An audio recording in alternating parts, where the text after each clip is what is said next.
Welcome back to Power 106. You got Brian on the phone taps. We have a caller coming in. Hi, what's your name? Jackie. Jackie is in the house with us tonight. What was that, Jackie? You want me to tell Brian that he needs to get over the haircut that you gave him? Shut up. Suck it up and his hair will grow out? Okay, I'll tell him. Well, actually, he heard you. It's not even a Okay, big bye. deal. I haven't, whatever. Jackie I haven't. said shut up. It's a good haircut. All right. I thank Linda for it every day. All right. And just because I was high halfway through it doesn't change the fact that it came out. It came out good. Great. It came out good. All right. And go follow our other channel. Yes, because please. Our I next know video will show his haircut. with how many views are coming into this channel, I know that like Why'd you completely 0.1% of you guys are going and subscribing to this channel and that channel. So subscribe to both, but make sure to jump over to that channel. Just press the red button. Yeah. Okay? It All right. does not set This off is- a nuclear bomb. Episode 181.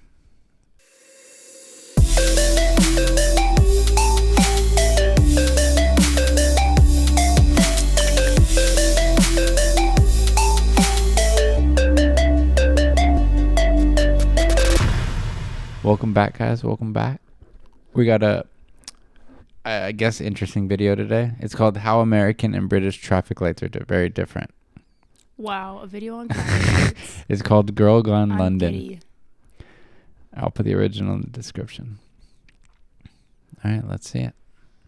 While you might not spend a lot of time thinking about traffic lights, you do spend a lot of time sitting at them. In the UK, it's estimated that a driver spends about 8 minutes a day waiting at a red light. And in America, they estimate that you spend about 6 months of your entire life waiting at a traffic light. Unfortunately, I can't independently verify these stats, so don't use them in your research paper, but the point is, traffic lights are a big part of life. And if you can spend 8 minutes of your day doing nothing at a red light, you can spend 8 minutes of your day watching this video on the differences between traffic lights in the UK This is why I'm with him. He laughs at everything. No, what? That was funny. versus the USA. By the way, hi, I'm Kaylin, a dual UK and American citizen, and today I'm playing a traffic light expert on the internet. Now, let's do a brief rundown of the history of the traffic light, because this is an area where both the US and the UK contributed. Before traffic lights were invented, traffic was usually controlled by a traffic police, but in 1868, a man named J.P. Knight from Nottingham, who worked on railway signaling systems, came up with the idea for a traffic light that was installed outside of the Houses of Parliament. He came up with the idea based on railway signals at the time, and it was used to control the excessive amount of horse-drawn carriage traffic that was making it difficult for the traffic and pedestrians to all coexist safely. It was gaslit, and it was operated by a police constable, and while it did work, unfortunately it exploded the year after because of a leak in the gas lines. But it was an American, a policeman named Lester Wire from Salt Lake City, Utah, who developed the first electric traffic light in 1912. Wow. This design had a wooden box mounted onto a wooden pole, and it had one green light bulb and one red light bulb. The first fully electric traffic signal system was installed in Cleveland, Ohio in 1914, and in 1919... That's a lot earlier than I expected. I didn't expect them to have that type of production until like the, 40s or 50s. Interesting. For some reason, I thought it was sooner. Yeah, I mean, I don't know. It's not something that I really think of ever, but like Right. I don't know. A man named... I always wonder, because some people say there's sensors in the road and stuff, and which I'm pretty sure is true. But then sometimes when I'm at a light too long, I imagine that there is just a man in a room looking at a shit ton of like cameras at people at the traffic light stopped and just laughing. Have you guys ever been at a turning light and it will not turn green and the traffic in front of you has already gone and stopped like 3 times? That is annoying. And I just imagine a man in a little Just laughing at you. cracking up, being like, ha ha ha, When I'm fucking with her. we have have we have a lot out here of when you're turning right, you can only go right on the green arrow. It's not that often, but yeah. It's a lot in Culver City. In bigger cities, yeah, they'll have that because of how much traffic flow. I just get annoyed whenever the lights are not synced up and they're like you get green and then right after green it's just like red and it's like, let me just go. Well, because out here people will still go on a red light. It's not uncommon for at least 2 more cars to go But then the intersection, I feel like there needs to be a stall.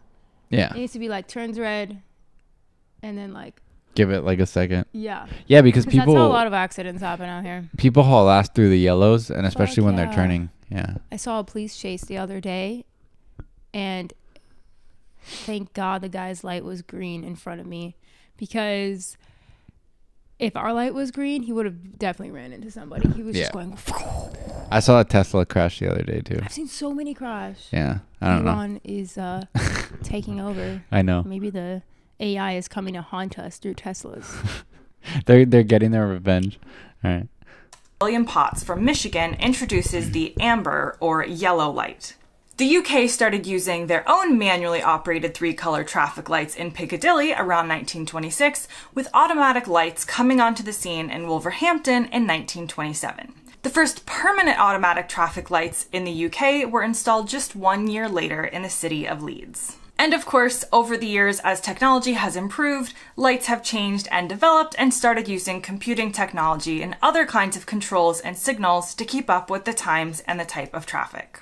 Now let's move on to the differences. So the number of traffic lights is one major difference. Because the US is low on roundabouts and high on intersections, and because the US is a much larger place than the UK, the US has so many more traffic lights than the UK, around 300,000 in the US and around 30,000 in the UK. Another major difference has to do with the installation of traffic lights and the design of the entire structure. In the UK, I've only ever seen what I would call a post-mounted traffic light that looks like this. Actually, I wouldn't have called it that before this video. I had to look up the term because all I could think of was a traffic light on a stick, but apparently it's called a post-mounted traffic light. In the US, we do have some post-mounted traffic lights, but it is much more popular to have wire-strung traffic lights that look like this, or if they're not attached with wires, they're still attached to a long mast hanging over the roadway. If there are any suspended traffic lights in the smaller towns in the US, you see with the wire. All of the ones I see out here on like the horizontal pole, suspended traffic lights in the UK, someone let me know, because if it is, it's going to be extremely rare. There isn't an official reason I can find why America prefers to have lights overhanging, but honestly, we're not that great at driving, so I feel like one major benefit is just to get a potential obstacle out of our way so we can't hit it on accident. And if you think I'm joking, I'm not. Yeah, that actually makes sense. The method of attaching the lights in the US does actually vary by region and by when the lights were installed. Wire-strung lights are an older type of installation and typically more popular on the East Coast than the West Coast, whereas the overhanging pole or mast is the newer installation and slowly replacing the strung wire where possible. The span wire, as it's called, is often used in states that are strapped for cash because it is a cheaper option. It's easier to put the traffic lights up when you just need 2 wooden poles and some wire, and they're easier to adjust in positioning for different layouts and road changes over time. They can also withstand the wind a little more than you would think, but the overhanging mast is obviously even more secure against extreme weather, which America does get a lot of. And as pointed out by many people on the internet, the overhanging mast just looks a lot less sketchy than a bunch of lights dangling from wires over the road. That being said, span wire traffic lights are still common in the US, and they do. When I see those, I usually think of like a horror, not a horror movie, but like a thriller movie of like lightning hits it and then it comes crashing down and like kills someone. I've never ever seen that happen in a movie. I think I'm thinking of like Final Destination. I'm sure it happened in one of them. Like lightning hit the wire and then it came and like killed telephone wire. Yeah, well that's it's not that much thicker than that. I don't even know if I've actually seen on a wire. Yeah, maybe like I have in Texas. In Texas, I have. That's just, I don't know. It just looks sketchy. We usually use a 2-wire setup that are better for stability, but driving around, you can still find some single-wire ones at smaller intersections. Even within states, the use of span wire versus a pole mount can differ, such as in Florida. We use a lot of span wire, but in places that have been really impacted by the hurricanes over the years, particularly South Florida, you'll see a lot of lights on a mast when they rebuilt, as span wire is not a match for hurricane force winds.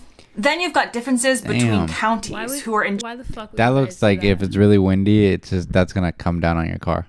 So this is in Florida, or Yeah. did I just zone out and completely make that up? That's in Florida. She just said that. No, I heard Florida, and then I zoned in and zoned out, so I wasn't sure. If She was said that saying it- we don't have these in Florida. She So said we do, Why the fuck do they have these? but in she said Florida? whenever like the hurricanes would affect them, they would rebuild it to a post. Why don't you just do it before the hurricane comes, and so no one gets hurt? Well, they're not gonna spend money to take it down and then put it just back up. Oh, but it's fine if that thing falls on somebody's fucking head. Then they will. Stupid. Florida though. That's a charge of the decisions Huh? no. surrounding traffic lights for their area. For example, someone knowledgeable in traffic signals made a comment that in Florida, for example, Brevard County liked span wires with traffic lights being vertical. Palm Beach County liked the signal fastened directly to the wire itself. So you can really see quite a regional difference. Wow. And counties in the US are typically smaller than what you would think of as a county in the UK. So you could only be driving for 10 or 15 minutes to a different county, and you'll find a little bit different of a traffic light system there. And to add to Wow. that in America, That's a Florida thing. Counties here are huge. Yeah, they are giant In here. California. you've got some places that hang the traffic lights vertically, like this, and some places that mount them horizontally, like this. So to sum up this section, in the UK, traffic lights mostly look like this. In the US, traffic lights look like this, or this, or this, This is or so this. Now, a lot of people don't know that the pattern of the lights in the UK and US is actually different. In the UK and really, I should US, be having the my- lights are fun. My niece sit here with us and And learn about the traffic lights. sit here and you learn. Yeah, I know. Traffic lights. similar in that they go from green to yellow to red. Now, the difference comes in when you go from red to green. In the US, the light changes immediately from red to green. There is no yellow involved in the middle. In the UK, the light goes from red, then red and yellow at the same time, then green. The introduction of the yellow in between helps let drivers know that the light is about to turn green. Whereas in America, the yellow only comes when the light is about to turn Yeah. red. Part of the reason has to do with most of America being built around cars and automatic ones typically, so you don't really need any notice to get your car going once the red light turns green. Also, it's more common in the UK to put your handbrake on at the red light. Americans don't do this. Sorry, my brain just marinated on what she said because I got confused for a second. So she's saying it'll be red in the UK and then it'll blink yellow to let you know it's about to turn green. No, she said Oh. in the UK it'll be red, and then it'll go red and yellow when it's about to turn green. That's what I meant. Sorry, red and yellow. Yeah, yeah. So we look at the crosswalks here. The crosswalks on both sides, they have like a timer on them. And usually when the timer gets to like 1, then that's when you know the light's about to turn green. Yeah. I don't know if that makes sense. If Yeah. it's a crosswalk going in the same direction as you would potentially be driving in. Or am I tripping? No, you're right. No, I am wrong. I am wrong. It's the other way. It's when the light's green, when you're going. You know how much time you have before it turns Oh, yellow. because it counts Yeah. down. Yeah. Yeah, it does count down. My yeah. bad. Ignore everything I just said. We barely know where the handbrake is, so the extra second or two to prepare to go isn't necessarily needed in America.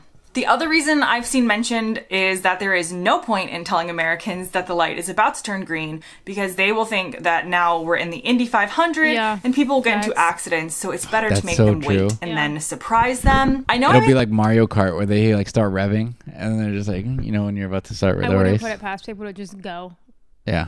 in the yellow, Yeah. the red and yellow. People drive stupid as hell out here, especially out here in LA. Yeah. Yeah, in LA, particularly Yeah. horrible. a lot of fun about American driving habits, but that's because I was allowed to drive when I was 16 years old on my own, and my test took place in a parking lot. Didn't even have to go out onto a major road. So if that tells you anything, there you go. This brings me to the you. end of this video, or at least the end of this video before I lose your interest, because even I can only make traffic lights seem interesting for so long. Thank you so much for watching, and I'll see you next time. She didn't have to go on the street for her test. Did All right. you or no? Yeah, I had to Yeah, that's for what my I test. thought. Yeah, I thought all tests you had to. Me too. That's weird that they just made her stay in the parking lot. I wonder how old she is or like where she lives, because that might. play into Florida. it. Oh yeah, Florida. Florida. Book me up, Florida. All right. Anyway, yeah. I mean, cool. I learned something about traffic lights I didn't know. I learned one thing that in the UK they flash the red and yellow. You also learned that they call them post mount lights. I will never say. I would never go there and call it that. I think they call it traffic light. Let us know in the comments. I know. Yeah. Sound off. Go. Have a battle in the comments about Go. what she would call. But all right. Yeah, that was cool. She seems nice. I don't know. She has a very professional demeanor. Yeah. I was like, what's the opposite of us? That. All right. Anyway, if you enjoyed In a this good way. video, guys, like and subscribe and jump over to our vlog channel. You trying not to point? Yeah, we appreciate it. Bye. Peace.